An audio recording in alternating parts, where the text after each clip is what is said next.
Alright, CNT120 Chapter 3 Lab. We just got done setting static and dynamic IP version 6 addresses. So we are now going to move on to layer 4. We're going to work on or look at port numbers. So for this part, we can actually do it on Windows and Linux. We can actually install Wireshark on our Linux VM if we want to. We are going to get the same results. There really is nothing different in the process. So just for simplicity, we're going to do this just on the Windows side. So I'm going to minimize my Linux VM here. Just going to minimize it here just to clean up my screen. And we're just going to do this on the Windows side. Now, real quickly, what we're going to do, we're going to launch Wireshark and we're going to start a capture. We're going to load a web page we have not been to today, and capture the packets that move back and forth to load the web page. And what we're going to look for is we're going to look for the DNS query, the beginning query to say, hey, do you know the IP address of this website?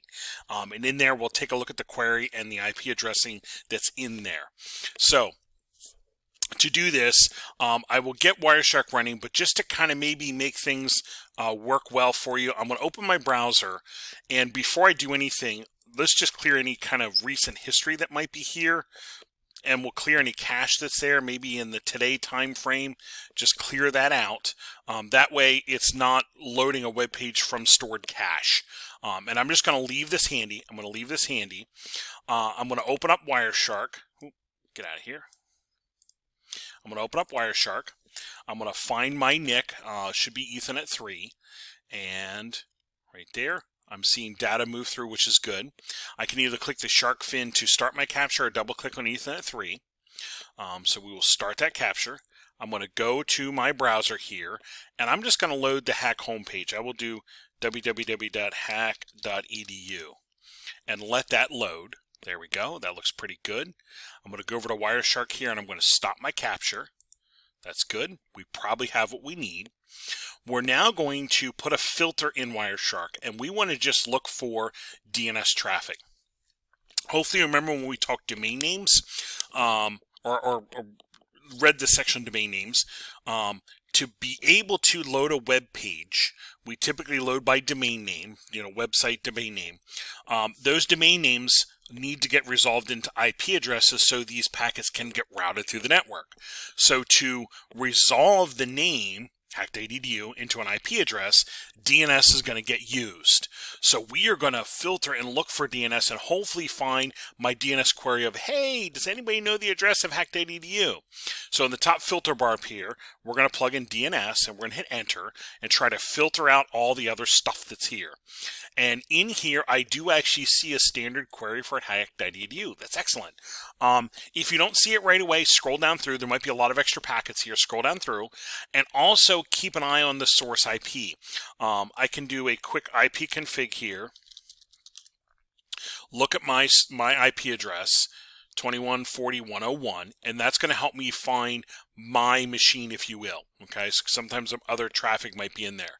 So this was my machine, sending out a query of like, hey, does anybody know the address for hack.edu? And that's all I really need to see. I don't need to see much of anything else at this point. So I'm going to highlight that. And I think what I tell you to do in here is I can right click on top of that and follow the UDP stream. So I'm going to right click on top. I'm going to go to follow UDP stream. And what that does is just clears anything else that might be there. So I'm just looking at my DNS query for the address that I plugged in. So I'm going to do a close here. And this now shows the query going from me to the server, and then the server responding back to me. That's what that shows me. And I know that's true because if I look here, 4.28, if I go here to my IP config, I'm going to do an IP config /all.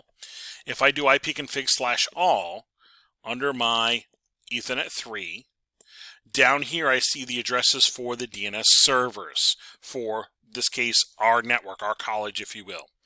And I see in here 427, 428, and there it is, 428. It's my machine talking to a DNS server 428, and here's the query. Well, I'm going to, if I highlight that, in this middle window, it shows me the contents of that piece of data. Here's my Ethernet header. Here's my IP header. Source was me. Destination is the DNS server. let's now look at the UDP header. I'm going to open that up. The source port 55170, hopefully remember, with TCP port numbers, let's go out here real quickly, with TCP port numbers, hopefully, there we go, that'll work. With TCP port numbers, we have well-known ports, and then we have registered ports, and then dynamic ports. The registered ports are in the first couple thousand, and the dynamic ports are up in the tens and 20s thousands, if you will. So this right here, get back here. The source port 55170 is coming from my browser. The destination of 53, well, if I don't remember, if I scroll down here to 53, 53 is DNS. So this is a chunk of DNS, and the port number 53 is being used. So as I send it, the server picks it up and goes, oh, this is a piece of DNS. I will get that to the DNS service that's running on this system. Well, chances are that's the only main service running on there, on that DNS server, but it'll make sure it gets to the DNS service as opposed to email or something else. So this is a chunk of DNS coming from my machine to this server. And if I were to even look at the DNS information here in the query area, it would say, hey, does anybody know the address of hack.edu? If I look at the reply, I'll click the next one up here. The source is 53 now because it's coming from the server, coming back to my browser 55170, and the response is, hey, I'll come down here, here was the query, here's the response. They're like, hey, here's the addresses for hack.edu. These are the addresses that I would use to be able to communicate with hack.edu. And these are the addresses of, IP addresses of hack.edu website on the Amazon Web Services system. Okay, that's what I'm seeing there. So coming back here, I'm looking at the DNS query and response. I'm looking at the DNS header and the UDP header. So in this case, I actually opened all those up for us. Here was in the query, here's the UDP header, port coming from my browser, going to the DNS server, the DNS service running on that server with a query of, hey, what's the address of hack.edu? And then a response coming back from the server, sources 53 coming back to my browser 55170, coming to my browser, and in this respect really like this tab of my browser as opposed to this one, etc., etc. Okay, that's what that's doing. So coming back to my browser with a, hey, your query was this, here's your response, this is the information you were looking for. All right, that's what we're seeing there. That's what we're seeing there. Now, before we leave Wireshark, we're going to save these packets for submission. Whenever we work, I should say a lot of labs we work in here in CNT, we actually save packets that we want to look at later, whether it be routing protocols or remote access, SSH, that kind of thing. We a lot of times will save packets so we can look at later. This case, I'm going to have you save packets so you know how to do it, but also so that you can look at these DNS packets later if you would like to. So we'll do File, Export Specified Packets.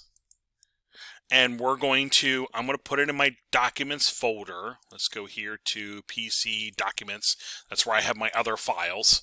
I could put it on desktop if I want to. And I'll give it a name of, what are we doing over here? We're using a name of like DNS Port Capture. There we go. So DNS Port Capture. And I will leave, that's fine right there. I will leave this file extension alone. I'm going to make sure I have all packets and displayed. That way I'm just showing the 2 DNS packets. I don't need all 4,800 packets from the capture. I just need the 2 that are here. And I will do save. And if I go to my Documents folder, here's my Documents folder, there is my DNS port capture. And it shows the little Wireshark icon because I have it installed. So if you have an Wireshark installed in your PC at home, you can open these packets and look at them at home. I've done that for various labs I've been writing for you guys over the years. I'll take the packets home and look at them and finish writing the lab, after my kids go to bed, etc., etc. All right, so there is looking at our port numbers. In this case, we were looking at DNS, so 53. If I were to look at some of the other packets in here, let me close this out. My DNS ends at 90. I'll close this out real quickly. If I scroll down here to 90, shortly after that should be me trying to talk to the web server, which it is. Here's the synchronization acknowledgement, and then in here should be shortly afterwards me talking to the website and trying to set up this connection to HTTPS. That's what we'll have here. That's what's going to go on here.